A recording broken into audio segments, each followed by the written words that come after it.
الحمد لله نحمده ونستعينه ونستغفره ونؤمن به ونتوكل عليه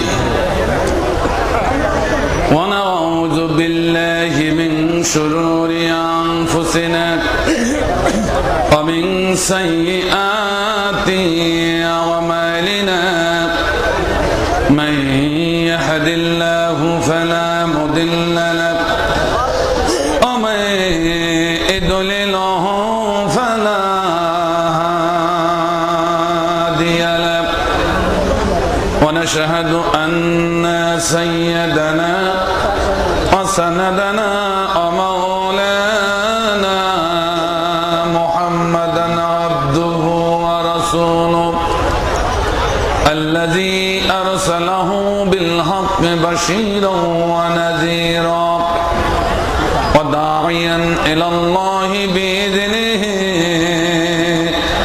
وسراجا منيرا সবাই প্রাণ খুলে পড়ি আউযু বিল্লাহি মিনাশ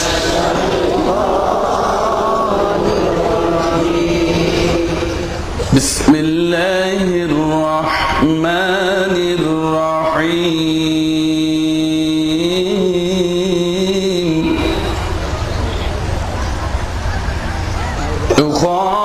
يخادعون الله والذين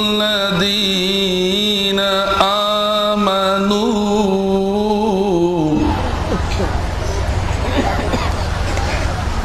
وما يخدعون إلا أنفسهم وما يشعرون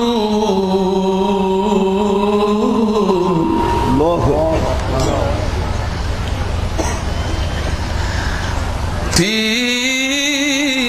قلوبهم مرض فزادهم الله مرضا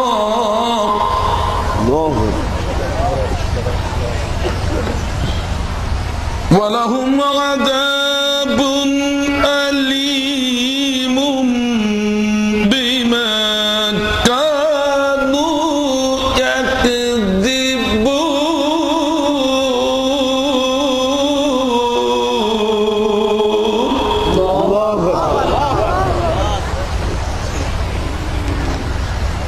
وإذا قيل لهم لا تفسدوا في الأرض قالوا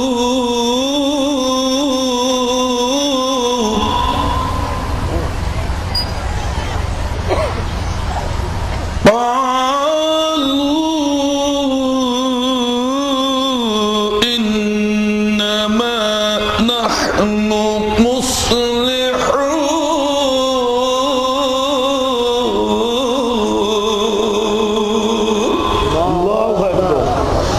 صدق الله العظيم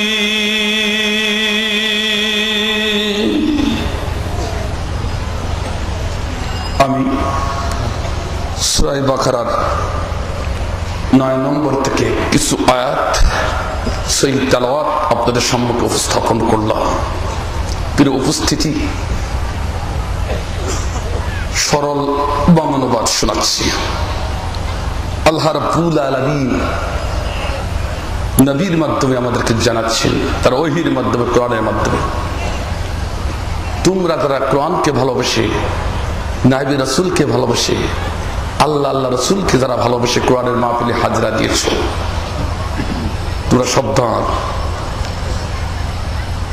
তোমাদের ভিতরে এক শ্রেণীর লোক আছে, বুদ্ধিজীবী আছে, ইসলামের বিপক্ষের বুদ্ধিজীবী যারা, তারা আমি আল্লাহ আমাকে ধোঁকা দিয়ে বোকা বানাতে চায়, এবং তোমরা যারা ঈমানদার মুমিন কোরআনের পক্ষে চলো, তোমাদেরকে ধোঁকা দিয়া বোকা জালে তারা আটকাতে চায়। এরপর আল্লাহ বলছেন না, তোমরা যদি ইসলামের পথে, কোরআনের পথে নাইবে রাসূলের আনুগত্য করো, তোরা তোমাদের কখনো ধোঁকা দিয়ে বোকার জালে আটকাতে পারবে না, বরং ওরা নিজেরা নিজেদের জালে আটকে পড়ে মরবে।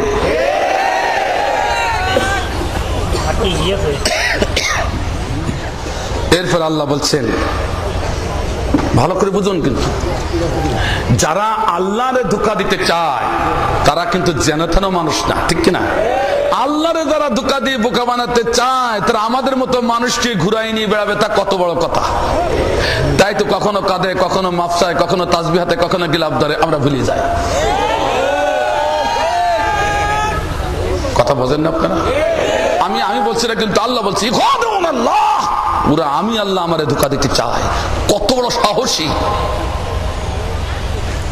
তাহলে তারা আমাদেরকে ধোঁকা দেবে, কত বড় কথা। এই জন্য আল্লাহ বলছে এদেরকে চিনা অত সহজ নয়, এদেরকে চিনা অত সহজ নয়। কিছু সিমটম, কিছু স্যাম্বল আল্লাহ প্রকাশ করছে। সুবহানাল্লাহ বলেন। যেমন ডাক্তাররা, আমার ডাক্তার ভাই সভাপতি সাহেব কই? আমার ডাক্তার সাহেব, আমার সভাপতি আজকে ডাক্তার ভাই, যখন যায় রোগীর কাছে, রোগীর কিছু লক্ষণ দেখে নির্ণয় করে বসে এর কোন রোগে ধরেছে, ঠিক না? ঠিক না? আর যত ডাক্তার আছেন তারাও জানেন যে ওনারা রোগ নির্ণয় করতে রোগীর আগে কিছু লক্ষণ দেখেই তার নির্ণয় করতে পারেন, ঠিক কিনা?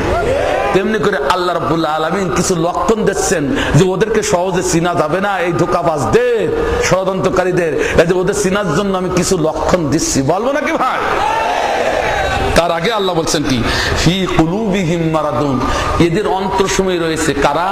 যারা আল্লাহ এবং মুমিনদেরকে যারা ধোঁকা দিয়ে বোকা বানাতে চায়, বোকা বানায় তাদের স্বার্থ সিদ্ধি করার জন্য উঠি পড়ে বাতিলের সঙ্গে হাত মেলায়, ঠিক কিনা? ঠিক কিনা? ঠিক না? কাজেই এই বাতিলের সঙ্গে হাত মেলানো আর ইসলামকে ঠকানো, এটা হচ্ছে একটা মরণ ব্যাধি। মারাদুন শব্দের তাফসিরের ভিতরে দেখলাম অসংখ্য তাফসির। মারাদের অর্থ শুধু বিমার না, রোগ না আমার ভাইরা, মারাদের অর্থ আমি দেখলাম মরণ ব্যাধি। সুবহানাল্লাহ বলেন, আরো জোরে বলতে হবে সুবহানাল্লাহ, আরো জোরে বলেন সুবহানাল্লাহ। মরণ ব্যাধি কেমন তাও দেখাই দেবো ইনশাআল্লাহ। এটা তাদের জন্য ফাসাদাহুমুল্লাহু মারাদা।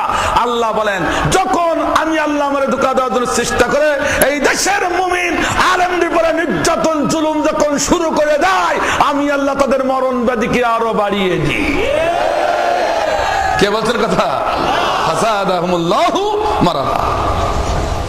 এবার আল্লাহ বলছেন, ওয়ালাহুম আযাবুন আলীমুম বিমা কানু ইয়াকযিবুন, আর তাদের জন্য রয়েছে যন্ত্রণাদায়ক শাস্তি ইহকালে এবং পরকালে। ইহকালেও হচ্ছে, পরকালেও হবে, তাও দেখাবো ইনশাআল্লাহ, ঠিক না?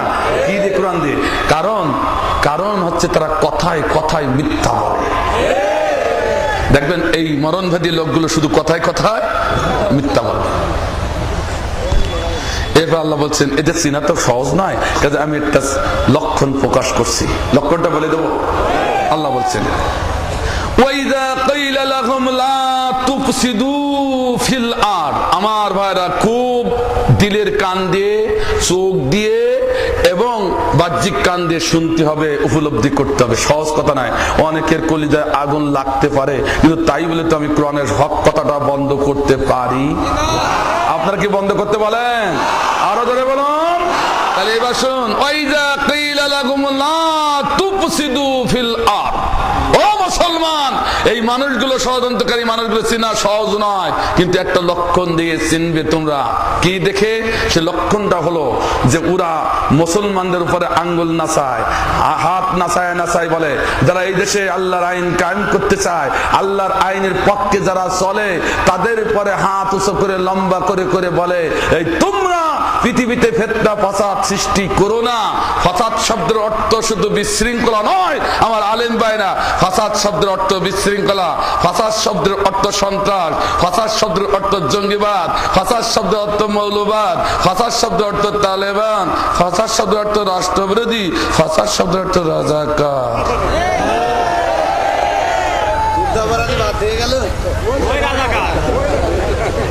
আমার থেকে তো শ্রোতারা বেশি বোঝে, ওয়াজ করবা করো, মাশাআল্লাহ, আল্লাহ কবুল করে। আমি এতগুলো অর্থ ফাসাদের, অর্থাৎ যারা কোরআনের পক্ষে কথা বলে, আল্লাহর আইনের পক্ষে যারা কথা বলে, আল্লাহর আইনের জমিনে যারা যায়, এদেরকে যারা রাজাকার বলে, এদেরকে যারা তালেবান বলে, এদেরকে যারা জঙ্গিবাদ বলে, এদেরকে যারা সন্ত্রাসী বলে, ও মুসলমান, এইটা দেখবে ওই ষড়যন্ত্রকারীদের একটা লক্ষ্য। ঠিক কিনা? এরপর আল্লাহ বলছে, তারপর কি বলছে, ক্বালু ইন্নামা নাহনু মুসলিহুন। আর তারা নিজেরা বলে কি, দেখো সব থেকে আমরা হলাম শান্তিকামী লোক, এই দেশে আমরাই একমাত্র শান্তি দিতে পারি, তাছাড়া আর কেউ। মিলতেছে কিনা? মিলতেছে কিনা? জোরে বলো, মিলতেছে কিনা?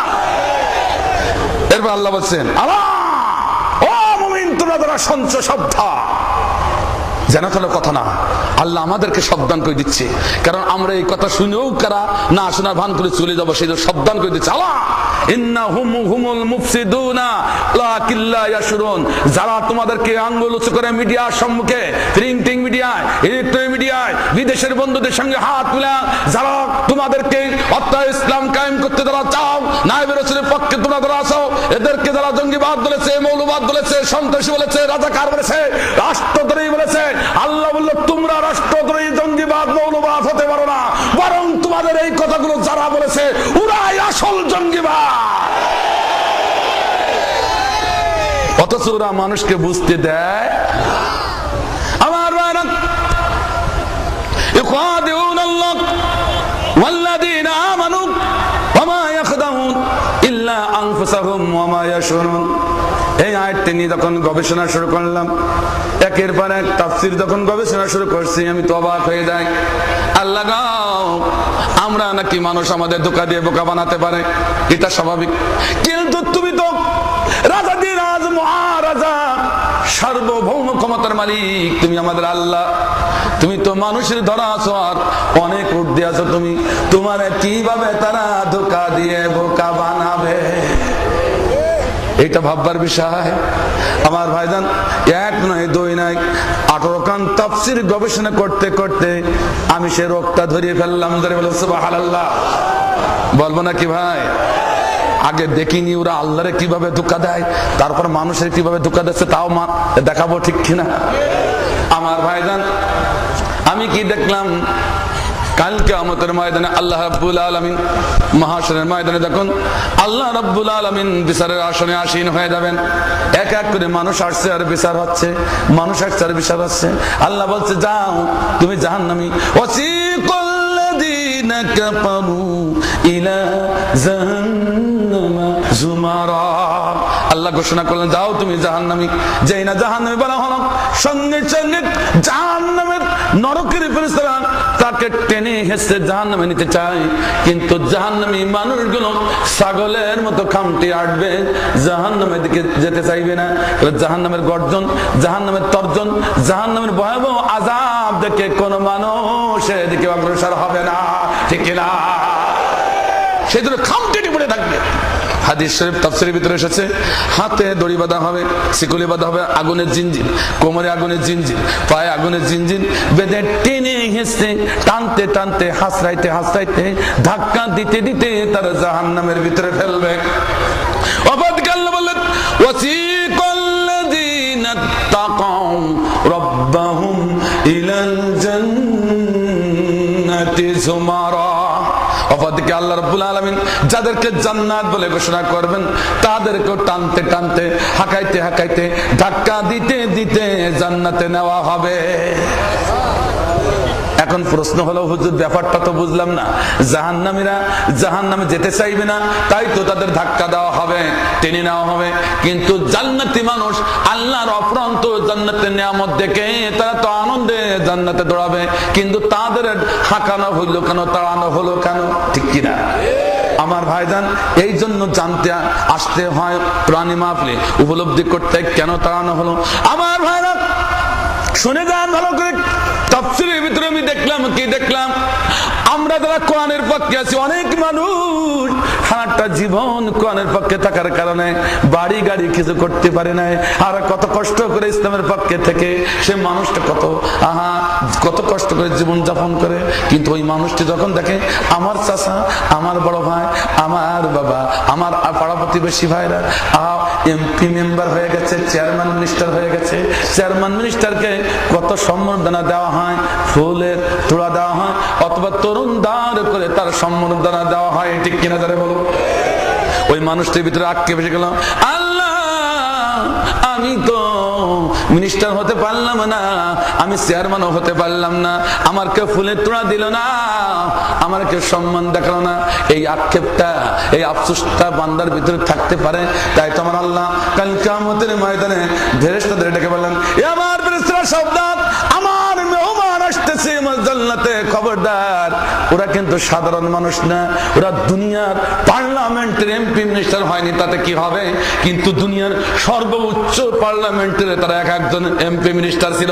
সুবহানাল্লাহ, কথা বোঝা গেল কিনা?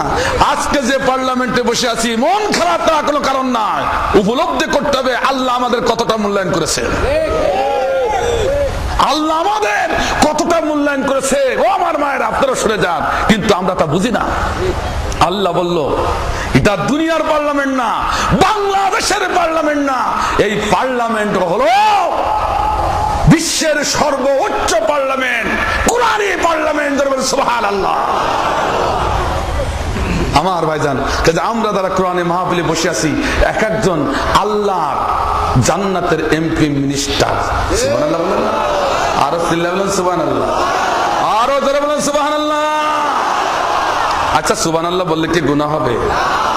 আমরা তো সস্তা সওয়াবের জন্য পাগল, কিন্তু ফতোয়া আলমগীরিতে এসেছে এ জাতীয় কোরআনের মাহফিলে বসে তাগুতি সমাজের নাকের ডগায় বসে যারা যে শব্দের ভিতরে আল্লাহ শব্দ আছে, এই শব্দ যারা চিৎকার দিয়ে একবার উচ্চারণ করবে, তার আমল নামায় 60 বছরের নফল ইবাদতের সব লিখে দেওয়া হয়।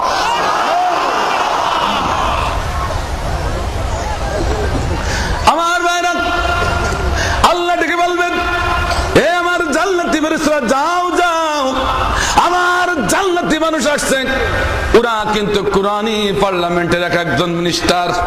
সুবহানাল্লাহ বলেন। দুনিয়ার পার্লামেন্টের মিনিস্টারদের 100 তরুণরা যদি তাদের সম্মানের জন্য করা হয়, তা আমার জান্নাতি পার্লামেন্টের মিনিস্টারদের 100 করলে হবে না। আমি আল্লাহ 70,000 তরুণদের তাদের জন্য ঘোষণা করে দিলাম। কত হাজার? 70,000 তরুণদের এই পার্লামেন্ট মেম্বারের জন্য ঘোষণা করা হয়েছে। আমার ভাইজান, প্রথম তরুণদারে যখন জান্নাতি মানুষটা যাবে, আল্লাহ তুমি যা ওয়াদা করিস তা পেয়ে গেছি, এই তো আসল জান্নাত। ফেরেশতা বলবে না, এটা তোমার জান্নাত না, ওদের উঠাবে। এইভাবে এক এক করতে করতে করতে করতে 70,000 তরুণদারের শেষ তরুণদারে যখন যাবে, সম্মুখে আর কোনো তরুণদার থাকবে না। ওই জান্নাতি মানুষটা একেবারে তরুণদারের খাম্বা গুলো বুকের সাথে এটি ধরে পড়িয়ে থাকবে। ও মনে মনে বলবে, আমার পা ছিঁড়ে যাবে, আমার হাত ছিঁড়ে যাবে, আমার কলিজা দ্বিখণ্ড হয়ে যাবে, তবু তরুণদার ছাড়বো না। এইটা হলো আমার আসল জান্নাত। ও ফেরেশতা, এখান থেকে উঠাতে পারলে তোমরা ওই জাহান্নামে ফেলে দেবে, আমি যাব না। জোরে বলে সুবহানাল্লাহ। এবার ফেরেশতা বলে, আল্লাহ আল্লাহ কি হয়েছে রে ফেরেশতা? ও মাবুদ, দেখে আসলাম জাহান্নামী মানুষগুলো ছাগলের খামটি দিয়েছে, আর তোমার জান্নাতি মানুষগুলো দিয়েছে শামুকের খামটি। ছাগলের খামটি তো টেনে হেসলে নেওয়া যায়, কিন্তু শামুকের খামটি টানা হেসরা করলে নেওয়া, ওর খুলি না ভাঙলে মুখ খোলে না। ঠিক কিনা, ঠিক কিনা, ঠিক কিনা? আল্লাহ ওদের পা ছিঁড়ে যাবে, হাত ছিঁড়ে যাবে, কলিজা দ্বিখণ্ড হয়ে যাবে, তবে তরুণদার ছাড়বে না। এখন আমি করব কি? সঙ্গে সঙ্গে আল্লাহ নেমে যাবে, আল্লাহ নেমে যাবে নিজে অভাবে, আল্লাহ নেমে যাবে, বলবেন, বান্দা আমি তোমার প্রভু বলছি, তুমি ওঠো। আমার ভাইজান, এই কথা বললেই ওই ব্যক্তি, ওই জান্নাতি মানুষটি, তিনি বলবে, আল্লাহ জীবনে কত কারি সাহেবের তেলাওয়াত শুনেছি, কত হাফেজের তেলাওয়াত শুনেছি, কত সরাকের সরা শুনেছি, কত গায়কের গান শুনেছি, কত ছোট বাচ্চাদের মা ডাক শুনেছি, কত ছোট বাচ্চাদের বাবা ডাক শুনেছি, কিন্তু এত মধুর ডাক আমি কোনদিন জীবনে শুনিনি। আল্লাহ আল্লাহ তখন এসে বললো, বান্দা তুমি ওঠো। ওই ডাক শুনে বান্দা সঙ্গে সঙ্গে দাঁড়িয়ে যাবে। চিল্লাই বলে সুবহানাল্লাহ। আল্লাহ ডেকে বলবে, হে আমার বান্দা অবুঝ হইস না, এটা তোমার আসল জান্নাত না। ঝর্ণার উপরে তাকিয়ে দেখো, এটা তোমার আসল জান্নাত। এই কথা শুনিবা মাত্র সঙ্গে সঙ্গে জান্নাতি মানুষটা দৌড়াবে। এখানে বলা আমার আসল উদ্দেশ্য না, এইবার আসল লক্ষ্য উদ্দেশ্য বলছে। এইভাবে যখন আল্লাহ বিচার করছেন এক এক করে, যাও তুমি জাহান্নামে, যাও তুমি জান্নাতি, এইভাবে যখন বিচার করে দুই দিকে দেয়, হঠাৎ করে এক বান্দা অনুমতি না নিয়ে লাফ মেরে আল্লাহর সম্মুখে হাজির। সুবহানাল্লাহ বলেন না? ভালো করে শোনে, ভালো করে শোনে। লাফ মেরে হাজির বলে আল্লাহ। আল্লাহ বলে, কিরে বান্দা, আমার জান্নাতটা কোন দিকে একটু দেখাই দাও। কথা বুঝতেছেন কিনা? আল্লাহ বলে, ব্যাপারটা কিরে, লাফ মেরে এসে জান্নাত চায়? আল্লাহ বোঝে কিনা? আমার দেশের আমার ভাইরা, আজকে যদি এই এলাকার কোন ব্যক্তি যদি প্রাইম মিনিস্টার, আমার বাংলাদেশের প্রাইম মিনিস্টারের সাথে সাক্ষাৎ করতে চান, সাক্ষাৎ করতে চাইলে কি পারবেন? এই যে হলিদানের চেয়ারম্যান, এই যে আমার মধুয়াটির চেয়ারম্যান না, মধুয়াটির চেয়ারম্যানের অনুমতি নিতে হবে। মধুয়াটির চেয়ারম্যান এমপি সাহেবের কাছে অনুমতি নেবে, এমপি সাহেব অনুমতি নেবে, আবার রাজনৈতিক সচিব, ঠিক কিনা, পিএ, শেখ হাসিনা পিএর কাছে, শেখ হাসিনার পিএ আবার শেখ হাসিনার কাছ থেকে অনুমতি নেবে। অনুমতি দেওয়ার পরে অমুক সময় দেবে, সেই সময় মাথাটা নিচু করে, চোখ দুটো নিচু করে ভদ্রভাবে বসতে হবে। তারপর যদি প্রাইম মিনিস্টার আপনাকে বলতে অনুমতি দেয়, তারপর বলবেন। তার আগে যদি গলা উঁচু করে থরবড় করে কথা বলেন, ঘাড় ধাক্কা দিয়ে বের করে দেবে, ঠিক না? আমি বলছি, দুনিয়ার একজন প্রাইম মিনিস্টারের সম্মুখে যেতে গেলে এতটা প্রটোকল যদি মেনটেন করতে হয়, আমার আল্লাহর বিচার দিনে আল্লাহ হবে মহান শাহানশাহ, তার সম্মুখে যেতে গেলে কতটা প্রটোকল মেনটেন করা লাগবে, ঠিক কিনা? প্রটোকল মেনটেন না করে লাফ মেরে যেই বললো, আল্লাহ আমার জান্নাতটা দেখাই দাও। আল্লাহ বললো, আমি বুঝতে পেরেছি তুই সেই ব্যক্তি। আল্লাহ, আমি আল্লাহ আমারে ধোঁকা দিয়ে বোকা বানায়া জান্নাতে পেতে চাও, তুমি সেই ব্যক্তি যারা আমি বুঝেছি নিশ্চয়ই ওয়াল্লাযীনা আমানু, যারা ঈমানদার মুমিন আমার পক্ষের লোক, তাদের নিশ্চয়ই তুমি ধোঁকা দিয়ে বোকা বানায়া চেয়ারম্যান মেম্বার মিনিস্টার হয়ে গিয়েছে, ঠিক না? এখন আমারে ধোঁকা দিয়ে বোকা বানায় জান্নাত পেতে চাও, দাঁড়াও, তুমি যখন আমারে ধোঁকা দিতে এসেছো একেবারে তোমারে ছাড়বো না। আমার আল্লাহ বলেন, ইন্নাহুম ইয়াকিদুনা কাইদাও ওয়া আকিদু কাইদা ফামাহিলিল কাফিরিনা আমহিলহুম রুয়াইদা। কার কথা? যারা আল্লাহর বিরুদ্ধে ষড়যন্ত্র করে, নবী রাসূল মুমিনের বিরুদ্ধে যারা ষড়যন্ত্র করে, আল্লাহ বলে আমি ওদের ছাড়ি না। আমি আল্লাহ ওদের ডিল দিয়ে দিয়ে দেখতে থাকি কত বড় বড় বাড়াইয়া জিতায়া তাদেরকে আমি মারি, ঠিক কিনা?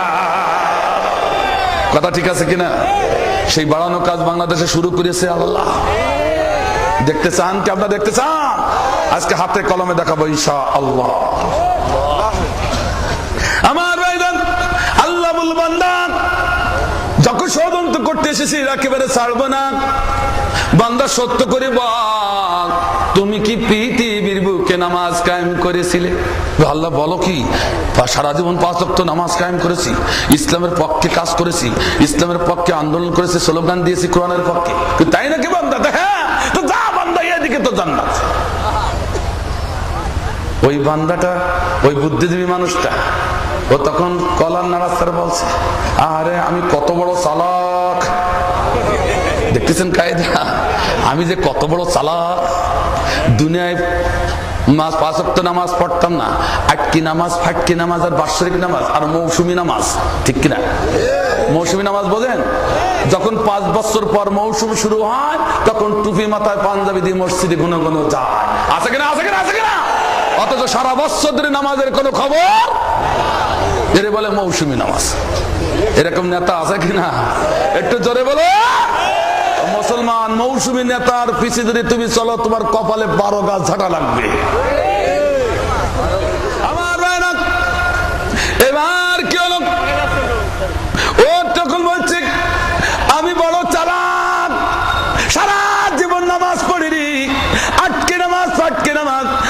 মাগরিব আর মৌসুমী নামাজ পড়ে আমি মসজিদে ঢুকে মুমিনদের ধোঁকা দিয়া বোকা বানায়া এমপি মিনিস্টার চেয়ারম্যান মেম্বার হয়েছিলাম, ঠিক কিনা?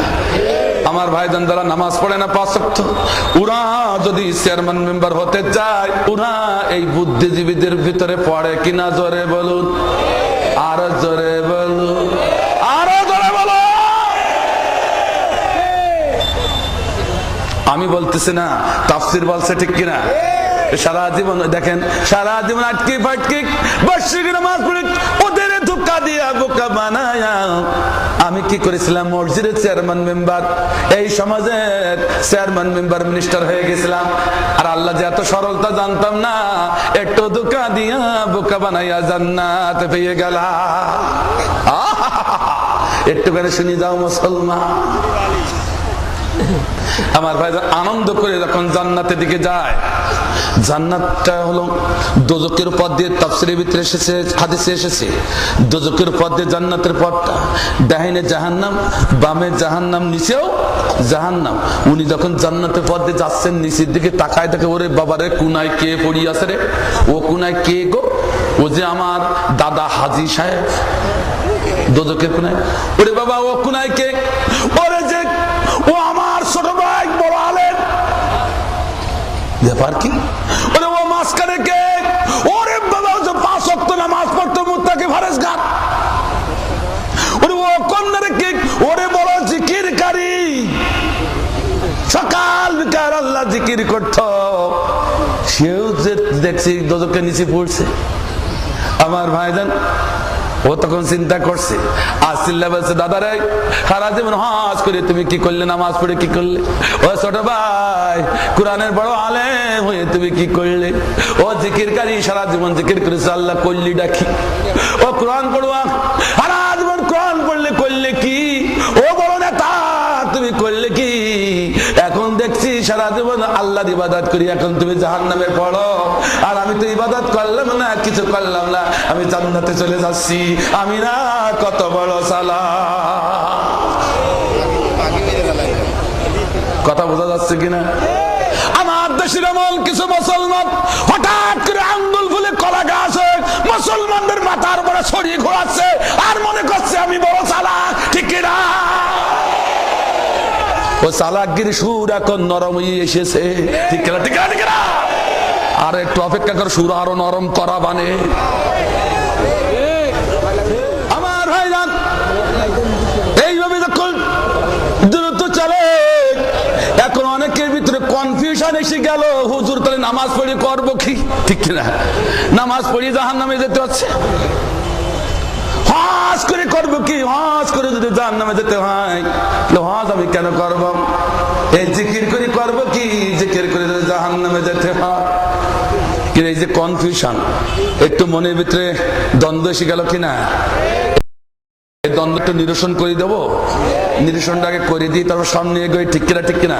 আমার ভাইজান, তাহলে নামাজ পড়েও কারা জাহান্নামে গেল, হজ করেও কারা জাহান্নামে গেল, আলেম হয়ে কারা জাহান্নামে গেল, কোরআন পড়ে কারা জাহান্নামে গেল, মুসলমান দাবি করে বড় নেতা হয়ে কারা জাহান্নামে গেল, একটু দেখার দরকার আছে কিনা? একটু হাতে কলমে দেখাই দেব নাকি ভাই? আমার ভাইজান, কারা জাহান্নামে গেল তার আগে একটু করে শুনিয়ে নেন, তারা কারা? আমার ভাইজান একটুখানি দেখুন। আমার ভাইজান, আল্লাহ নবী মদিনার প্রেসিডেন্ট, আল্লাহ নবী 25 জন পার্লামেন্ট সদস্য নিয়ে আল্লাহ নবী মসজিদ নববী পার্লামেন্টে বসে, মজলিস শুরায় বসে ওনারা কাজ করছেন, পরামর্শ করছেন। ইন দি মিন টাইম একটি ছোট্ট বাচ্চা, মাসুম বাচ্চা, ও দৌড়াতে দৌড়াতে আল্লাহ নবীর সম্মুখে চোখের পানি ছেড়ে দিয়ে কাঁদে, হুজুর আমার সালাম দিন, আমার গোস্তাকে মাফ করে দিন, আমার বাবা ইন্তেকাল ফরমায়েছে। আমার ভাইজান, আল্লাহ নবী ছোট বাচ্চাদের কান্না সহ্য করতে পারতেন না। নবী আমার সঙ্গে সঙ্গে দাঁড়িয়ে যান, বলো বাবা, ও বর্ষ কি হয়েছে? তোমার বাবার কি হয়েছিল? বলো ইয়া রাসূলুল্লাহ, ইয়া হাবিবাল্লাহ, আমার বাবা মারা গেছে। আমার বাবা মারা যাওয়ার আগে 2টি ওসিয়াত করে গেছে। মারা যাওয়ার আগে আমাকে ডাকলো, ডেকে বললো, এ বর্ষ, আমি মনে হয় বাঁচবো না, আমি মনে হয় চলে যাচ্ছে। বর্ষ গো, আমার মরণের পরে আমার নবীর কাছে দুটি ওসিয়াতের কথা শুনাইয়া দিও। নবী বললেন বর্ষ বলো বলো কি ওসিয়াত, কি ওসিয়াত করেছে তোমার বাবা? ইয়া রাসূলুল্লাহ, ইয়া হাবিবাল্লাহ, আমার বাবা চোখের পানি ছেড়ে দিয়ে বললেন, হে আমার সন্তান, আমার নবীকে বলে দিও আমার মরণের পর তার গায়ের জুব্বা যেন আমার কবরে দান করে। আর দ্বিতীয় ওসিয়াত হলো, আমার বাবা বলে গেছে আমার বাবার মরণের পরে তার জানাজার নামাজের ইমামতি যেন তিনি করেন। নবী কথা শুনে ওই বাচ্চার চোখের পানি মোছাবার জন্য আল্লাহ নবী সঙ্গে সঙ্গে দাঁড়িয়ে যায়। যেই না দাঁড়িয়ে যায়, অর্ধজাহানের খলিফা ছিলেন, 12.5 লক্ষ বর্গ মাইলের খলিফা ছিলেন, যে খলিফা হযরত উমর রাদিয়াল্লাহু তাআলা পরবর্তীতে ওই খলিফা আল্লাহর নবীর জামা টেনে ধরে বলেন, ইয়া রাসূলুল্লাহ, আপনি কি করতে চান? কেন জুব্বা খুলে দিতে চাই? তুমি কি জানো না কে? তো জানি তো, আব্দুল্লাহ বিন উবাই ছেলে আব্দুল্লাহ। ইয়া রাসূলুল্লাহ, যার সম্পর্কে আল্লাহ রাব্বুল আলামিন কোরআনের আয়াত নাযিল করেছেন, সূরা তাওবার 80 নম্বর আয়াত, আল্লাহ বলেছেন, ইস্তাগফির লাহুম আও লা তাস্তাগফির লাহুম ইন তাস্তাগফির লাহুম 70 মাররা ফালাই ইয়াগফিরাল্লাহু। আল্লাহ বলছেন, ইয়া রাসূলুল্লাহ, তোমার বলছে ইয়া রাসূলুল্লাহ, আল্লাহ যেখানে বললেন হে রাসূল, খবরদার আব্দুল্লাহ বিন উবাই মুনাফিক, এই জাতীয় মুনাফিকের জন্য আপনি ইস্তেগফার করবেন না। আর যদি 70 মাররা 70 বার যদি ইস্তেগফার করেন, আমি আল্লাহ ওকে ক্ষমা করব না। কার কথা? ফালা ইয়াগফিরুল্লাহু লাহুম, আমি তাকে ক্ষমা করব না। তারপরও আপনি তার জুব্বা দিতে চাচ্ছেন? আমার ভাইজান, এই কথা যখনই বললেন, আল্লাহর নবী উমরকে ডেকে বললেন, উমর, তুমি কি জানো না আব্দুল্লাহ বিন উবাই, যিনি আমার পিছনে 12 বছর নামাজ পড়েছিলেন, কত বছর? তাও ছাড়ে না। হে উমর, তুমি কি জানো না? আমি আব্দুল্লাহ বিন উবাইকে প্রশ্ন করলাম, হে আব্দুল্লাহ বিন উবাই, তুমি কেন আমার পিছনে এসে দাঁড়াও? তুমি তো ডাইনে যাও না, বামেও যাও না, কাতারে, আমার পিছনে কেন দাঁড়াও? এই কথা যেই না আব্দুল্লাহ বিন উবাইকে জিজ্ঞাসা করা হলো, হে আমার ভাইরা, কত বড় নামাজি, কত বড় রাসূলের আশিক ছিলেন, একটু শুনিয়ে যান, কত বড় আল্লাহর প্রেমিক ছিলেন আব্দুল্লাহ বিন উবাই। সঙ্গে সঙ্গে আব্দুল্লাহ বিন উবাই চোখে পানি ছেড়ে দিয়ে বললেন, হুজুর, আমারে মাহরুম করেন না, বঞ্চিত করেন না। আল্লাহ নবী বললেন, তোমার আবার কি মাহরুম করছে? ইয়া রাসূলুল্লাহ, ইয়া হাবিবাল্লাহ, আপনার জবান দিয়ে যেদিন আমি শুনেছি কেউ যদি জান্নাতি মানুষের চেহারা দেখে চেয়ে থাকে, যতক্ষণ চেয়ে থাকবে ততক্ষণ তার আমল নামা থেকে সগীরা গুনাহগুলো দূর হতে থাকে। চিল্লায়ে বলে সুবহান। ইয়া রাসূলুল্লাহ, ইয়া হাবিবাল্লাহ, আমি এই জন্য আপনার পিছনে দাঁড়াই, আমি আপনার চেহারা বেশি বেশি দেখবো, আমার জীবনের সগীরা গুনাহগুলো আমি দূর করে নেব। চিল্লায়ে বলে সুবহানাল্লাহ। কত বড় রাসূলের আশিক, রাসূল প্রেমিক, কত বড় নামাজি, সুবহানাল্লাহ বলেন না? আর ভালো করে শুনুন, প্লাস মাইনাস করতে হবে কিন্তু। আমার ভাইজান, এবার কি হলো, আব্দুল্লাহ বিন উবাই কথা যখন বললেন এই কথা, তবু কিন্তু উমার জামা ছাড়লো না। আল্লাহ রাসূল এবার কেঁদে বললেন, হে উমার, তুমি কি জানো না আব্দুল্লাহ বিন উবাই কতটা আল্লাহকে ভালোবাসে, আমাকে ভালোবাসতো? আমি সেদিন যখন সাহাবীদের নিয়ে যখন বললাম, আল্লাহ, হে আমার সাহাবীরা, আমার আল্লাহর কাছে দুটি নাম সব থেকে প্রিয়, একটি হলো আব্দুল্লাহ আর একটি হলো আব্দুর রহমান। এই কথা বলার সাথে সাথে আমার আলোচনা যেই না শেষ হয়ে গেল, আব্দুল্লাহ বিন উবাই আমার কাছে ছুটে এসে বলেন, ইয়া রাসূলুল্লাহ, গোশতকে মাফ করে দেন, অনুমতি দিলে আমি একটু বাড়ি যেতাম। আল্লাহ নবী বললেন, যাও, অনুমতি দিলাম। আমি দেখতে থাকলাম আব্দুল্লাহ বিন উবাই কি করে। আমি দেখি আব্দুল্লাহ বিন উবাই দৌড়ায়। অনেকে প্রশ্ন করলেন, হুজুর, ওই মদিনা থেকে আব্দুল্লাহ আব্দুল্লাহ বিন উবাইয়ের ঘরটা ছিল তো অনেক আড়ালে, অনেক দূরে, তা আপনি দেখলেন কি করে? এই জন্য তো কোরআনের মাহফিলে আসতে হয়। আমাদের নবী কেমন নবী, আমাদের নেতা কেমন নেতা শুনে যান। আমার নবী জেগে থাকলেও দেখেন, আমার নবী ঘুমালেও দেখেন, আমার নবী সম্মুখে কি আছে তা দেখতে পান, আমার নবী পিছনে কি আছে তাও দেখতে পান, ঠিক না? এই জন্য আব্দুল্লাহ বিন উবাই দৌড়াচ্ছেন, কিন্তু নবী চোখে দেখেন, ঠিক কিনা? আব্দুল্লাহ বিন উবাই বাড়িতে হাজিরে বললেন, স্ত্রী আল্লাহ নবীর জবান থেকে একটি ভালো হাদিস শুনে এসেছে। সঙ্গে সঙ্গে হাদিসটি বলল, আর কাল বিলম্ব করা যাবে না, সামিনা ওয়াতানা, যখনই শুনতে হবে তখনই মানতে হবে। কেমন সাহাবী ছিলেন আব্দুল্লাহ বিন উবাই, মানার জন্য কতটা পাগল। ও মুসলমান, আমরা এক কান্দে শুনি আর এক কান্দে বের করি, মানতে চাই না। আর আব্দুল্লাহ বিন উবাই কেমন প্রেমিক ছিলেন, আশিক ছিলেন। আব্দুল্লাহ বিন উবাই বললেন, স্ত্রী এক্ষুনি এই মুহূর্তে আমাদের সন্তানের নাম আব্দুল্লাহ রেখে দিলাম। চিল্লায় বলে সুবহান। এরপরে উমার জুব্বা ছাড়ে না, আল্লাহ নবী বড় বেকায়দায় পড়ে যায়। জুব্বাটা কিভাবে বাচ্চার বাবারে দেওয়া যায়? বাচ্চার চোখের পানি মুছতে হবে, সুবহানাল্লাহ বলেন। নবী আমার কতটা মানবিক। তাফসীরের ভিতরে এসেছে, তাফসীর তাবাত্তা, তাফসীর তাবারি, জিলালিল কোরআনের ভিতরে এসেছে, আল্লাহর নবী সেদিন বলেছিলেন, উমার রে, আল্লাহ বলেছে 70 বার ইস্তেগফারের কথা, আমি না হয় 70 বারের একটু বেশি ইস্তেগফার করে দেখবো, দেখি আমার আল্লাহ তারা ক্ষমা করে কিনা। সুবহানাল্লাহ, কত বড় মানবিক ছিলেন আমার রাসূল। এরপরও ছাড়ে না, এরপরও ছাড়লো না। আল্লাহ নবী বার চোখের পানি ছেড়ে দিলেন। চোখের পানি ছেড়ে দেখে দেবেন, উমার তুমি এত নিষ্ঠুর হলে কি করে? তুমি কি জানো না সেদিন তুমি আমার ডান হাতে ছিলেন, আব্দুল্লাহ বিন উবাই আমার বাম হাতে। আমরা 3 জন বন্দিশালা দর্শন করতে গেলাম। বদর যুদ্ধে যারা মুসলমানদের হাতে বন্দী হয়ে এসেছিল, বন্দীদেরকে আমি দর্শন করছিলাম। হঠাৎ এক বন্দির সম্মুখে আমি থমকে দাঁড়িয়ে গেলাম। ও বন্দী আর কেউ ছিল না, আমার চাচা আব্বাস। আমার চাচা আব্বাস দেখলাম হাত পা কোমরে বাঁধা, খেজুর গাছের ছাল দিয়ে তৈরি করা রশি, ওই রশি দিয়ে বাঁধা, এমন টাইট করে বাঁধা হয়েছে। আমার চাচার গায়ে বেশি গোশ ছিল, স্বাস্থ্য ভালো ছিল। আমার চাচার চামড়াগুলো কেটে ফেটে, গোশগুলো কেটে ফেটে ভিতরে ঢুকে গেল।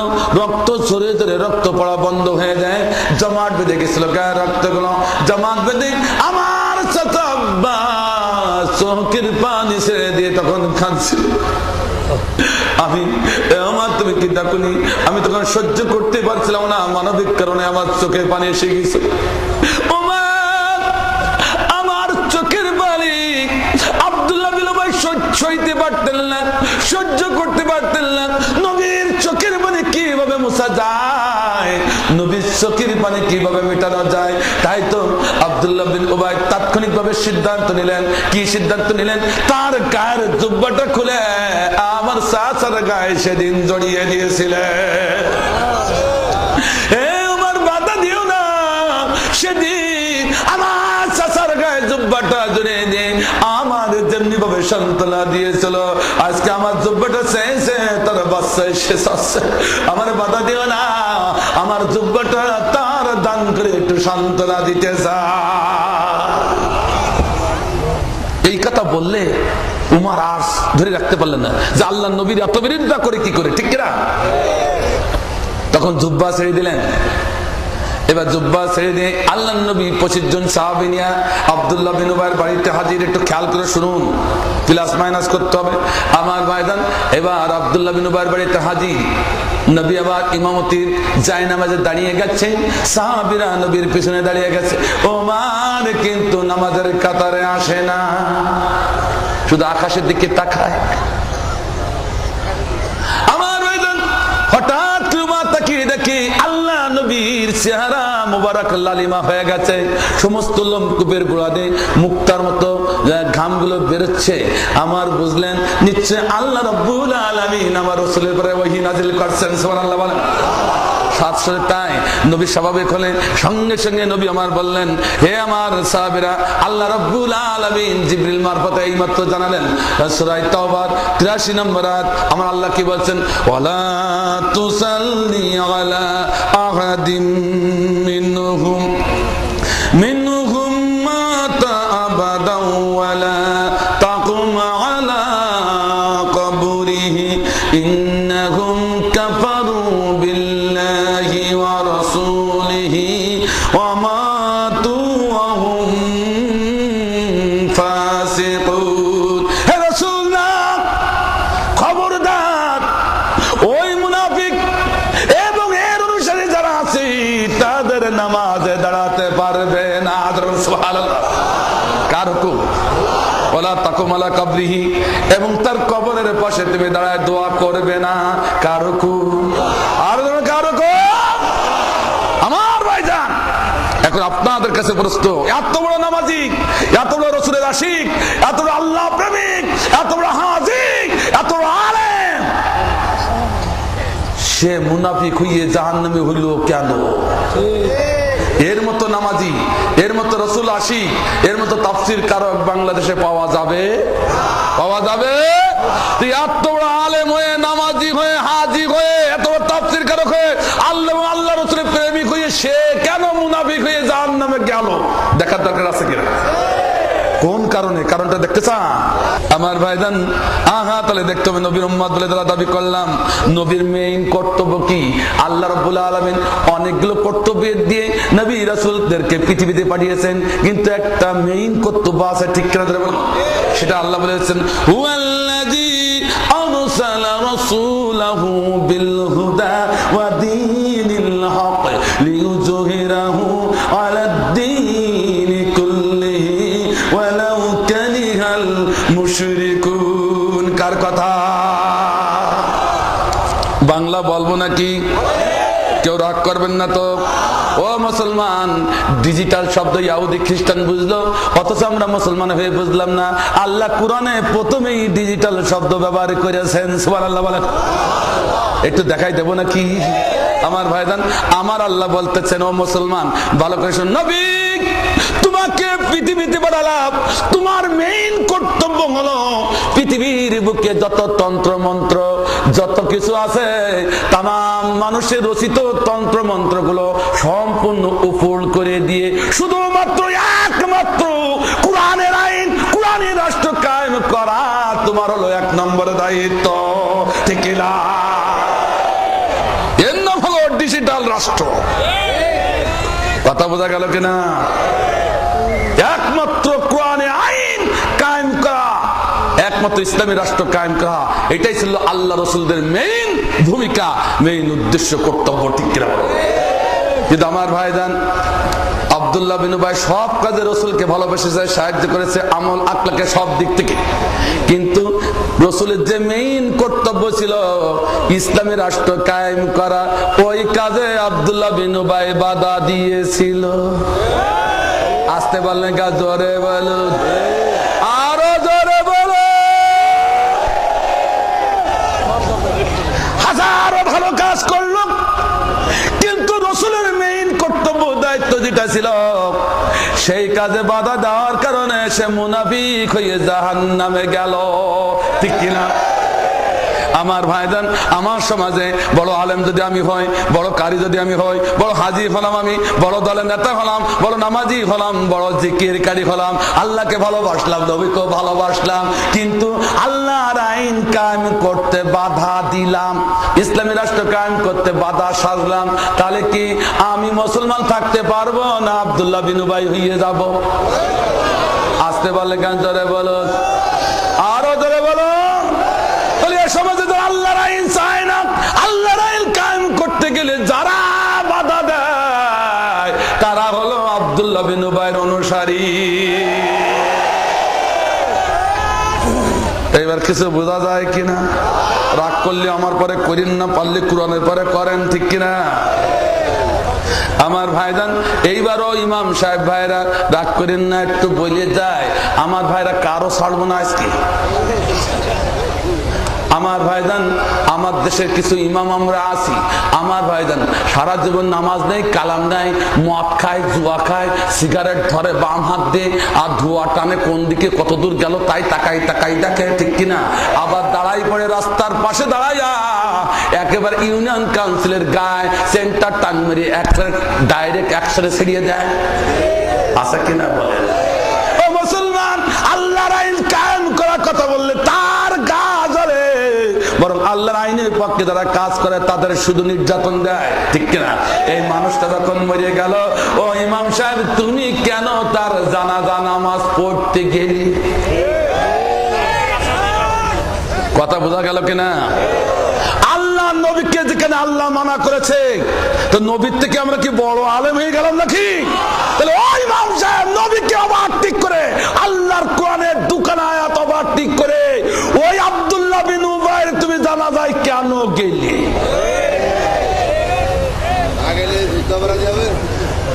আমার ভাইজান দুখানা আয়াত ওভারটেক করে তারা এরকম মানুষের ইমামতি করে, জানাজা পড়ায়, ওই ইমামের পিছনে নামাজ হবে না। আমি আজকে বলে গেলাম, ইমাম সাহেব দেখেন ওটি রাগ করে উঠে চলে যায় কিনা? রাগ করেন না, আগে শেষ পর্যন্ত শুনবেন তো নাকি ভাই? এত রাগারাগি করলে চলবে না, ডাইরেক্ট কথা বলতেই হবে। আল্লাহর কসম দিয়ে বলছি, আমার এই চেয়ারম্যান সাহেব, আমার আকবর ভাই চেয়ারম্যান সাহেব, এরা একটু গম খাইলে অমনি আপনারা বহুত অভিযোগ দেন, তা দিতে তো হবে, গম খাবে কেন, ঠিক কিনা? চাউল খাবে কেন, ওরা কথা ঠিক আছে, কিন্তু এরা গম খাইছে, চাল মেরেছে, রাস্তার একটু বালু মেরেছে, তার নিয়ে আমরা কত মিটিং মিছিল করি, কিন্তু ও মুসলমান ইরা নাই জনগণের একটু গম আর চাল মারলো, আর যে আল্লাহর কুরআন বেচলো ওর কতটা ঝাঁটা মারতে হবে, ঠিক কিনা? ঠিক কিনা? ওই ইমাম সাহেব রাগ করেন না, কত বড় মিথ্যাবাদী এরা। শুনুন, যে মানুষটি নামাজ নাই, কালাম নাই, আল্লাহর আইন চায় না, আল্লাহর আইন কায়েম করতে চায় না, বরং আল্লাহর আইনের কথা বললে তার কলিজার ভিতরে আগুন জ্বলে। আছে কিনা কিছু মুসলমান? আছে কিনা বলুন বলুন? ওই মানুষটি যখন মরল, ও ইমাম সাহেব তুমি কিভাবে লোকজন নিয়ে বললে বিসমিল্লাহি ওয়া আলা মিল্লাতি রাসূলিল্লাহ? এর অর্থ হইল আল্লাহ সারা জীবন কোরআনের পথে ছিল, রসুলের পথে ছিল, মরণের পরে তোমার রসুলের সাথে উঠাই দি গেলা। এর মতো বড় মিথ্যাবাদী কি পৃথিবীতে আর আছে? আরো জোরে বলেন, এত বড় মিথ্যাবাদীর পিছনে নামাজ হয় কি করে? ইমামতিতে যদি খারিজ করতে হয় এইটাই যথেষ্ট।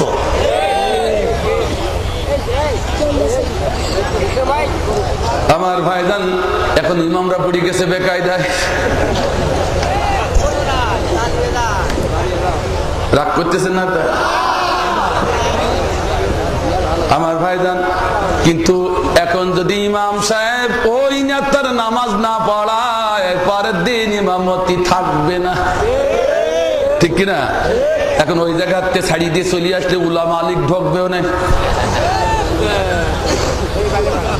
তো আর ক্যানজাল, ঠিক কিনা? রাগ করতেছে নাকি?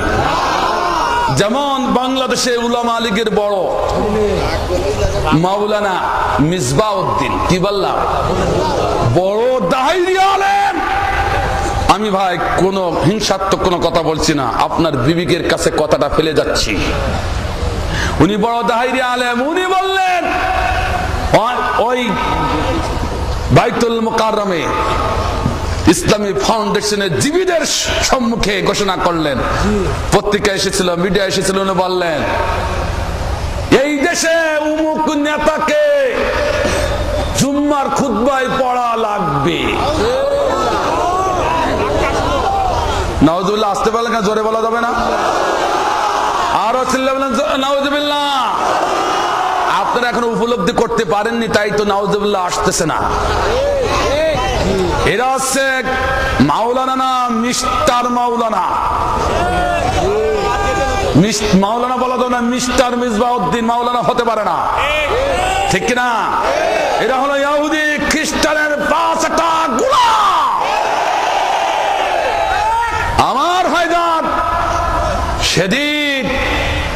সেদিন ইয়াজিদ ইমাম হুসাইনকে একা পেয়ে মেরেছিল।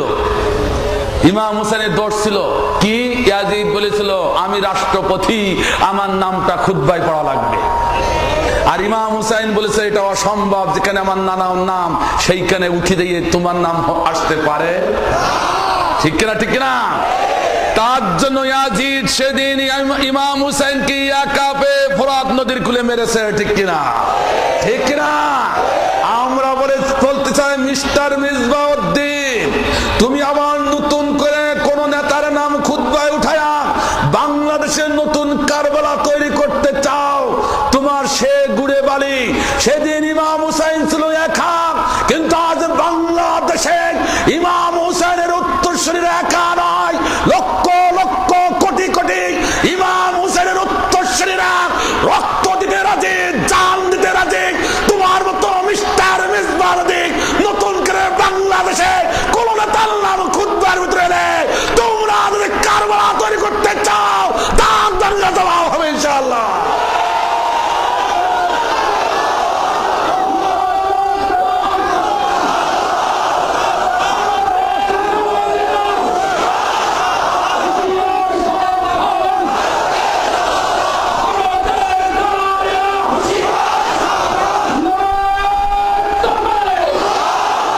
আমার ভাইজান একটু রাগ করছেন নাকি?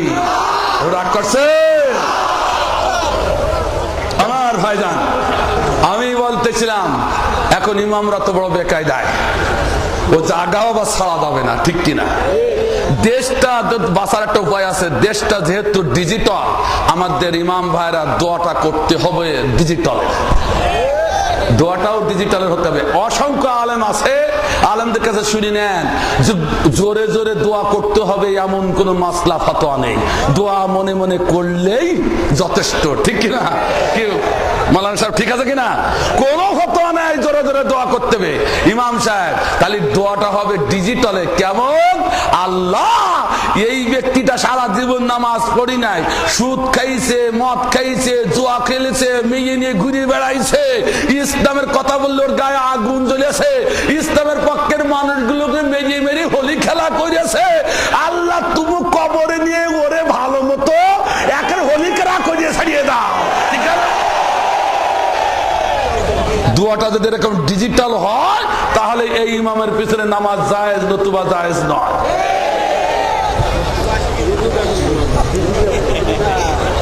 এবার আমার ভাইরা যারা এখনো আল্লাহর আইনের বিপক্ষে অবস্থান করছেন তাদের উদ্দেশ্যে এবার বলছি, আজকে এই লক্ষ লক্ষ জনতা আল্লাহর বান্দা বান্দিরা শুনিয়ে গেল, এখানে হাজার হাজার ইমাম তারাও জেনে গেল দোয়া কিন্তু এখন ডিজিটাল কায়দায় হবে।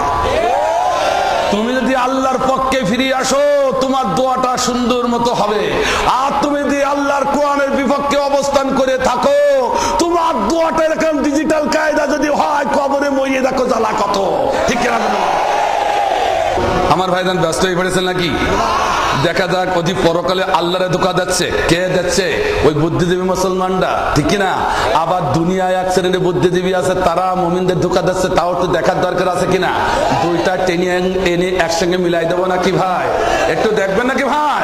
আমার ভাইরা চলুন তাহলে সেদিন ভাই রাগ করলাম, আমি সিরাত বিশ্বকোষ থেকে আপনাদের শোনাচ্ছি। কি শোনাচ্ছি বা শুন। সেদিন আবু জেহেল বলল, সমস্ত মজলিসে শোনা ডেকে নিয়ে বললো, আবু জেহেল বলছে আমি ডিজিটাল রাষ্ট্র করতে চাই। ডিজিটাল আজকের থেকে শুরু হয় নাই, অনেক আগের থেকে শুরু হয়েছে। ও মুসলমান আজকে চোখে আঙুলে দেখাই দিয়ে যাবো, রাগ করবে না তো? আবু জাহেল বলল আমি ডিজিটাল রাষ্ট্র কায়েম করতে চাই। আবু জাহেলের ডিজিটালের অর্থ হলো, আবু জাহেল সেদিন বলেছিল এই দেশে আমি একজন নেতা, একজন রাষ্ট্রপতি, একজন আমি রাষ্ট্রপ্রধান, আর কেউ অংশীদার থাকবে। এর নাম হচ্ছে তার দৃষ্টিতে ডিজিটাল। কথা বোঝা গেল কিনা? আরো আসতে বলে গান জোরে বলে বোঝা গেল? আমার ভাইজান আমি ডিজিটাল রাষ্ট্র করতে চাই। আবু জেহেল পরামর্শ চাইলো, এক একজন পরামর্শ দিতে লাগলো। কারণ আবু জেহেল ছিল কিন্তু আবু জেহেল না, ওর নাম ছিল আবুল হেকাম। ঠিক না? ওর বাবা বুদ্ধির পিতা, বুদ্ধিজীবী। ইসলামের বিপক্ষে বুদ্ধিজীবী। আমার ভাইজান, আমাদের বাংলাদেশেও ইসলামের বিপক্ষে বুদ্ধিজীবী আছে কিনা? আসতে বললে কেন, জোরে বলুন আছে কিনা? আমার ভাইজান, এবার আবু জাহেল যখন এই কথা ঘোষণা করলো, এক একজন পরামর্শ দিতে লাগলো। কোন পরামর্শ আবু জাহেলের পছন্দ হলো না। শেষ পর্যন্ত আসানা একজন তাসবিহ হাতে করে বড় হুজুর শেষে সেজে হাজির হয়ে গেল। জাহাপানা, কোনো কাজ হবে না যে পরামর্শ নিচ্ছেন, আমি একটা ছোট্ট পরামর্শ দিতে চাই। সে পরামর্শ কি? আপনি যদি এই দেশটারে ডিজিটাল করতে চান, আপনার একমাত্র বাধা আপনার ভাতিজা মুহাম্মদ। কথা বোঝা যাচ্ছে কিনা? ধরে বলুন। বললো তাহলে কি করতে হবে? ভাতিজা মুহাম্মদ কে দুনিয়ার বুক থেকে সরিয়ে দাও। অর্থাৎ ভাতিজা মুহাম্মদ কোরআনের দাওয়াত বন্ধ করিয়ে দাও। কথা বোঝা যাচ্ছে কিনা? বলতেছিলাম এবার আবু জাহেল বলল তাই হবে, কোরআনের দাওয়াত বন্ধ করে দিব। নাউজুবিল্লাহ বলে। সঙ্গে সঙ্গে আবু জাহেলের অনুসারীরা যে মোহাম্মদকে বলল, হে মোহাম্মদ, আর তুমি মানুষের সম্মুখে দেশে কোরআনের দাওয়াত দিতে পারবে? আমাদের বাংলাদেশে তেমন কিছু আছে কিনা? আসতে বললে হবে না, জোরে বলতে হবে। তা যদি না হবে, চট্টগ্রামের তাফসীর মাহফিল ও মুসলমান কেন বন্ধ হলো? ঠিক না? ও মুসলমান, মসজিদের কোনায় বসে হুক্কুর হুক্কুর করো, কালকায় বসে জিকির করো, আল্লাহ আল্লাহ করো। তুমি কি খবর রাখো না ভার্সিটির ক্যাম্পাসে কোরআনের দাওয়াত দিলে জঙ্গিবাদ হয়ে জেলে যেতে হবে? ঠিক না? আমি কি মিথ্যা বললাম? দেখেন মিলতেছে কিনা? আসতে বলতেছেন মিলছে কিনা? আমার ভাইজান আবু জাহেল সঙ্গে সঙ্গে ঘোষণা দিয়ে দিল, হুলিয়া করলো। মোহাম্মদ চিন্তা করলো তাই তো, এখন যদি আমি কোরআনের দাওয়াত দিই, আমি রাষ্ট্রদ্রোহী হয়ে যাব, আমি রাজাকার হয়ে যাব, আমি জেলে যাওয়া লাগবে। ঠিক কিনা? ঠিক কিনা? তাই তো নবী দেখলো রাষ্ট্রদ্রোহী হয়ে জেলে যাওয়া তো এখন যাবে। তাই নবী আমার কি করলেন? গোপনে গোপনে দাওয়াত শুরু করলো। সুবহানাল্লাহ বলেন। আরো ছেলে বলেন সুবহানাল্লাহ। আমার ভাইজান আবু জাহেল বলতেছে, কি রে হে আমার অনুসারীরা, গোয়েন্দা বিভাগরা, আমি যে এত বড় একটা হুকুম জারি করলাম, তো মুহাম্মাদের নড়চড় নেই কেন? ঠিক কিনা? আমার দেশের একজন নেতা, পার্লামেন্টের নেতা, তা আমার ধর্মের না অন্য ধর্মের, সে কে? সুরঞ্জন সেনগুপ্ত। সে বলল, ওরে বাবা, শুনেছি দেলার হোসেন সাইদি জেলে গেলে বিক্ষোভে ফেটে পড়বে মুসলমানেরা, দাউ দাউ করে আগুন জ্বল, কিন্তু এখন দেখছি মাসি নড়ে তা মুসলমানের মাথা নড়ে না, সে তেজ গেল কোথায়? কায়দা। আমরা বলেছি, ও সুরেন্দ্র সেনগুপ্ত, তুমি যতই আমাদের পাশার ভিতরে কাঠি দিয়ে নাড়ো না কেন, আমরা নড়ি না। তোমার কথাই নড়লে তুমি জঙ্গিবাদ বলে বিদেশকে দেখায় আমাদের ঠান্ডা করবা, মুসলমান অত বোকা না। ঠিক না? কিন্তু শুনে রাখো, একবার মাফ করেছি, দ্বিতীয়বার মাফ করবো, তৃতীয়বার মুসলমানদের যদি ইনসাল্ট করো, তোমার মতো নব্য গৌর গোবিন্দ বাংলাদেশ থেকে পালাবার সুযোগ দেওয়া হবে না। গোয়েন্দা বিভাগ এসে বলে, হুজুর সর্বনাশ বন্ধ করা গেল না। সুবহানাল্লাহ বলে। কি হইলো? ও আপনার ভাতিজা গোপনে গোপনে জঙ্গলে যে কোরআনে দাওয়াত দেয়, বলে সুবহানাল্লাহ। কাজে ভার্সিটি কোরআনের দাওয়াত দিতে দেবে না, তাতে যায় আসে না। গ্রাম অঞ্চলের যুবকরা কোরআনের দাওয়াত দেবে, কেউ ঠেকাতে পারবে না। হচ্ছে কিনা? হচ্ছে কিনা? মুসলমান আজ দেখে যাও, আজকে সমাবেশটা প্রমাণ করে দিচ্ছে। আজকের যুবক, এখানে যত মুরব্বী আছে তার 80% আছে যুবক। এই যুবকরা যেদিকে গড়েছে সেদিকে বিজয় হয়েছে। লা তাহিনু ওয়ালা তাহজানু ওয়া আনতুমুল আ'লাউনা ইন কুনতুম মুমিনিন। হে মুমিন, তোমরা নিরাশ হও না, হতাশ হও না, আমার কোরআনের পথে, ইসলামের পথে অটল থাকো, তোমাদের বিজয় অবশ্যম্ভাবী, কেউ ঠেকাতে পারবে না। বিজয় হচ্ছে কিনা একটু অপেক্ষা করেন, দেখাবো সব হাতে কলমে। আমার ভাইজান, এবার কি হলো? তখন ওই পরামর্শদাতা এসে বলল, এ করি হবে না, ও তো ঠেকানো যাচ্ছে না, ও তো গোপনে গোপনে ইসলামের দাওয়াত দেয়, তাহলে এখন কি করবো, ওর শেষ করেই ফেলাইতে হবে, ঠিক কিনা? আমার ভাইজান, তাফসীর কোরআন মাহফিল যখন বন্ধ হয়ে গেল, ওই যে চট্টগ্রামের তাফসীর কোরআন মাহফিল বন্ধ হয়ে গেল, দেখলো ওরা তাকায়, দেখলো ওরে বাবা, চট্টগ্রামেরটা বন্ধ করে মনে করলাম সব নয় বন্ধ হয়ে যাবে না, এখন দেখছি গোপালপুর তাফসীর মাহফিল লক্ষ লক্ষ জনতা, ওরে মুসলিম ভাই তাফসীর মাহফিলে হাজার হাজার জনতা, ওরে ভাই রাজ্জাক চেয়ারম্যান ভাই তাফসীর মাহফিলে হাজার হাজার জনতা, ঠেকানো গেল না। ঠিক মিলতেছে কিনা? তাহলে কি করতে হবে, এইবার ধরি ওরা আটকাও, তাই তো এবার জেলখানায় ধরিয়েছে না তারা, ঠিক কিনা? ঠিক কিনা? ঠিক কিনা? ওকে আটকানো যাবে না, একটু দেখা যাক কি হয়। আল্লাহ বলেন, ইন্নাকুম ইয়াকিদুনা কায়দা ওয়া আকিদু কায়দা ফামা হিল কাফিরিনা আমহিলহুম রুয়াইদা। সেদিন আবু জাহল আমার নবীর বিরুদ্ধে ষড়যন্ত্র করেছিলেন, আমি তোমারে খেলাই খেলাই মেরেছি। আজকে যারা ইসলামী আন্দোলনের বিরুদ্ধে ষড়যন্ত্র করে, আলেম ওলামার বিরুদ্ধে যারা ষড়যন্ত্র করে, আমি আল্লাহ ওদেরও ছাড়ব না, ওদের খেলাই খেলাই মারব। কথা বোঝা গেল কিনা? খেলাটা কেমন, তা আল্লাহর খেলা কেমন তা তো শুনবেন। আমার ভাইজান, বিড়াল যখন ইঁদুর ধরে ইঁদুর ধরিয়ে এনে কিন্তু মনিবের সম্মুখে হাজির হয়ে যায়, ঠিক কিনা?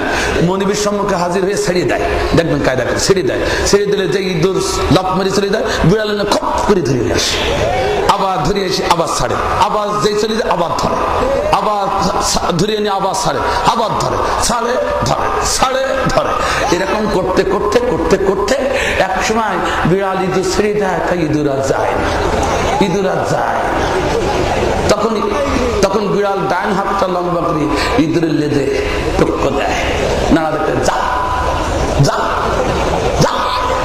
এইবারে টক্কর দিলে, নাড়া দিলে, যেই লাফ মারে ইঁদুর অমনি খপ করে ধরে গলাটা ধরে চিবাইয়ে খেয়ে ফেলে, ঠিক না? ঠিক না? আমার আল্লাহ বলেন, আমহিলহুম রুয়াইদা, ওরা যত ইসলামের বিরুদ্ধে ষড়যন্ত্র করে, আমি তত বলে আরেকটু যখন নিস্তেজ হয়ে যায়, তখন লেজে একটু গুঁতো দিই, একটু আর একটু লাফ মারো, তারপর যেই লাফ মারে সেই কায়দা মতো ধরে হয় 7 তবক জমিনের নিচে অথবা 7 তবক পানির নিচে নিমজ্জিত করে মারি, ঠিক না? মেরেছে আল্লাহ, তা দেখাবো কি করি এখন এই স্বল্প পরিসরে? আমার ভাইরা, এবার কি হলো, এবার সঙ্গে সঙ্গে আবু জাহল বললো, তাই ভাবে ওরে শেষ করে ফেলবো। আল্লাহ বললো, আমি তোরে আর একটু খেলাই মারবো। সুবহানাল্লাহ বলেন। আমার ভাইজান, আল্লাহর নবী এবার কি করলেন, প্রত্যুষে উঠে জঙ্গলের কাছে এসে গেলেন, জঙ্গলে কেসে এসে কলেমার দাওয়াত দেওয়ার জন্য ওখানে আসলেন। একটি মৃত্যুস্বরে আবু জাহল খুব গোপনে, আবু জাহল চিন্তা করলো, প্রকাশ্যে মারা যাবে না, আমার ভাতিজারে প্রকাশ্যে যদি মারি, ওর পক্ষে কিছু লোক আছে ওরা বিক্ষোভ করে আমার মাসলা শেষ করে ফেলবে, ঠিক কিনা? ঠিক কিনা? কি করতে হবে, গোপনে গোপনে মারতে হবে। আমার দেশের কিছু নেতারা এরকম, তাদের স্বভাব, সামনাসামনি এসে মারে না, গোপনে গোপনে মারে। শক্তি যদি থাকে সামনাসামনি আসো, ঠিক না? ঠিক না? লাঠি আর বাহিনী নিয়ে আসো কেন? শক্তি যদি থাকে মুসলমানের সম্মুখে এসে দাও, কোরআনের হক কথাটা বলো। সে ক্ষমতা তোমার নাই, তুমি গোপনে গোপনে লাঠিয়াল বাহিনী নিয়ে এসে তুমি আমাদের তাড়াও, অতটা সহজ হবে না। শোনো, ওই লাঠিয়াল বাহিনী আজ তোমার আছে, কাল কিন্তু আমাদের হতে পারে। যেভাবে তুমি লাঠিয়াল বাহিনী নিয়ে আমাদের টাইট করেছো, সেই কায়দায় তোমার টাইট হতে হবে।